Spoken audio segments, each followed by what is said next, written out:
Dans mes documents officiels, ma fête, c'est le 7 novembre, mais je ne sais pas de où ils ont tiré cette date. Peut-être que je ne suis pas une vraie scorpion.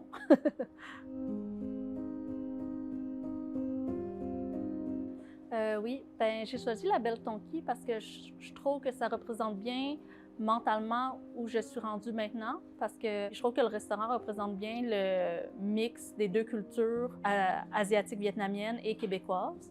Je ne suis pas d'origine vietnamienne, mais je trouve que ça fait vraiment un bon mix des deux cultures. Ça représente bien où je suis mentalement maintenant. Je m'appelle Alexandra, j'ai 33 ans. J'ai été adoptée de la Chine à environ 11 mois.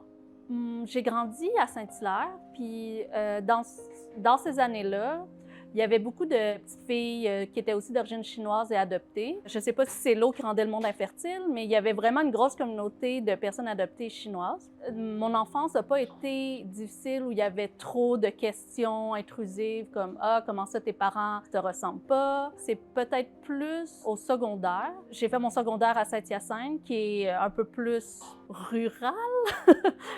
Alors, il n'y avait pas vraiment de diversité. C'était plus là que ça a été un peu plus difficile, plus de racisme. Puis c'est aussi là que j'ai découvert tous les stéréotypes que le monde avait pour les personnes chinoises. Parce qu'avant, toutes les personnes que je côtoyais, c'était des enfants adoptés chinois. Mes parents m'ont toujours parlé de la Chine, de mon histoire d'adoption. Que ce soit avec mes parents, mes amis ou leurs parents, ça a toujours été dans mon environnement. Souvent, la fin de semaine, on allait au quartier chinois, on allait manger des dim sum, on allait à l'épicerie Kim Fat, puis on faisait aussi de la nourriture chinoise à la maison. Ça n'a jamais été une culture très distante. Ça a toujours été dans mon histoire. C'est vraiment plus au cégep et à l'université que j'ai commencé à m'intéresser à mes origines, parce que c'est là que j'ai été le plus en contact avec des personnes de d'autres nationalités. Au primaire, secondaire, je me suis beaucoup distancée avec la culture chinoise, asiatique, parce que je voulais vraiment prouver, je ne sais pas si c'était à moi-même ou aux autres, mais que j'étais québécoise puis que je faisais partie de la culture québécoise. Puis quand j'ai été en contact avec des personnes de d'autres nationalités, c'est plus là que j'ai eu un intérêt. Aussi à cause que involontairement, on me rappelle sans cesse que je ne suis pas québécoise.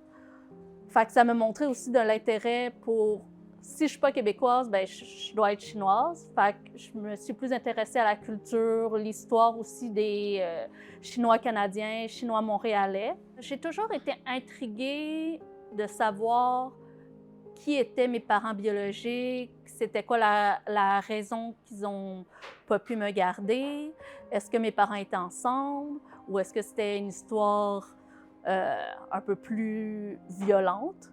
Fait que oui, j'ai de la curiosité, mais j'en ai jamais eu plus que à faire des démarches de retrouvailles. Je serais vraiment intéressée, par exemple, à visiter la Chine, à aller visiter mon orphelinat. J'ai décidé de faire un test ADN pour savoir, bien, principalement pour avoir un background médical, puisque souvent les personnes adoptées n'ont aucun historique médical. On ne sait pas s'il y a X maladies qui sont dans nos gènes. Fait que c'était principalement ça. Aussi parce que chaque fois que j'allais chez le docteur, on me le demandait, puis j'avais aucune réponse. Puis deuxièmement, c'était par curiosité pour savoir s'il n'y avait pas quelqu'un de ma famille proche ou éloignée qui habitait peut-être dans la province de Québec ou au Canada, puis que ça serait le fun de peut-être rentrer en contact avec eux. Mais quand j'ai fait mon test, j'ai juste vu que j'avais des troisième, quatrième, cinquième cousins. Même si j'avais pas d'espoir de retrouver comme un oncle ou une cousine plus proche, ça m'a un peu déçue de ne pas voir qu'il y avait vraiment personne avec un lien plus proche.